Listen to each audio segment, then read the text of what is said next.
എപ്സ്റ്റീനുമായി ബന്ധപ്പെട്ട് BJPയുടെ എക്കാലത്തെയും ഉറച്ച നേതാക്കളിൽ ഒരാളായ സുബ്രഹ്മണ്യ സ്വാമി, ഔദ്യോഗികമായി അദ്ദേഹം BJPയിൽ ഇല്ല, പക്ഷെ അദ്ദേഹം RSSന്റെ വിശ്വസ്തരിൽ ഒരാളാണ്. അദ്ദേഹം ട്വിറ്ററിൽ ഒരു കുറിപ്പിടുകയുണ്ടായി.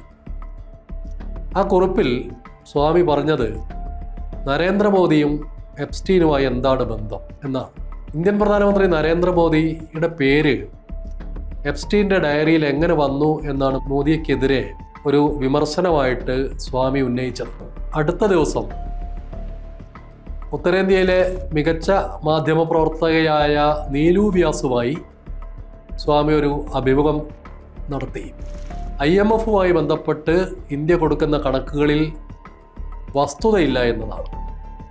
സാമ്പത്തിക രംഗം താറുമാറായിരിക്കുകയാണ്. നിർമ്മലാ സീതാരാമന് സാമ്പത്തിക കാര്യങ്ങളുടെ ABCD അറിയില്ല.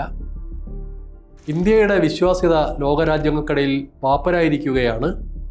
നമുക്ക് ഒരു രാജ്യത്തു നിന്ന് ഇനി കടം കിട്ടാനുള്ള സാധ്യതയില്ല എന്നൊക്കെ സ്വാമി പറയുന്നു.